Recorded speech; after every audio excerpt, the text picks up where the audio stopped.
જે રીતે આજે સમગ્ર સુરત શહેરની પ્રજા એક ભયના માહોલમાં જીવી રહી છે, જ્યાં જોડો પોલીસ જવાનો ખડે પગે ઊભા રહ્યા છે, મને એવું લાગે છે કે સરકાર કોઈના કોઈ બાને પૈસા ઉઘરાવવા માટે નીટ નવા કાયદા બહાર પાડીને પોલીસ આગળ ધરીને પ્રજા પાસે પૈસા ઉઘરાવવાનું કામ કરી રહી છે.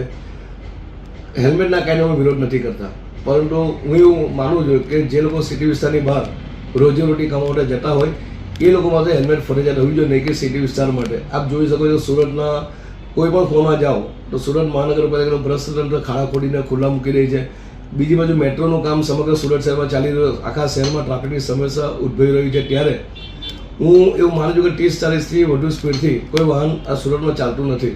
હેલ્મેટનો કાયદો હાઈવે પર હોવો જોઈએ કે જે સિટી વિસ્તારની બહાર જતા હોય કે એ લોકોની સુરક્ષા માટે હેલ્મેટ ફરજિયાત છે. પરંતુ શહેરી વિસ્તારમાં જે રીતે આ હેલ્મેટના કાયદો અમલ કરાવવામાં આવે છે, બીજું કે ISI માર્કનું હેલ્મેટ હોવું ફરજિયાત છે, ત્યારે પોલીસના ડરને કારણે લોકોને જ્યાં જુઓ હેલ્મેટ વેચવા ઊભા રહી જાય છે અને પબ્લિક પોલીસના ડરના મારે ગમે હેલ્મેટ ખરીદી કરીને પોલીસથી બચવા માટે હેલ્મેટ ઉપયોગ કરી રહ્યા છે. ત્યારે આજે સરકારને મેં રજૂઆત કરી છે કે આ જે હેલ્મેટનો કાયદો છે એને શહેરી વિસ્તારમાંથી નાબૂદ કરવામાં આવે અને હાઈવે પર જે લોકો વાહન લઈને જતા હોય, ટુ વ્હીલર વાહન ચાલકો, એ લોકો માટે હેલ્મેટનો કાયદો ફરજિયાત કરવો જોઈએ એવું મારું સ્પષ્ટ માનવું છે. અને આજે મેં રાજ્યના મુખ્યમંત્રી અને સુરતના પોલીસ કમિશનરને રજૂઆત કરી છે કે આમાં થોડી છૂટછાટ શહેરી વિસ્તારમાં આપવી જોઈએ.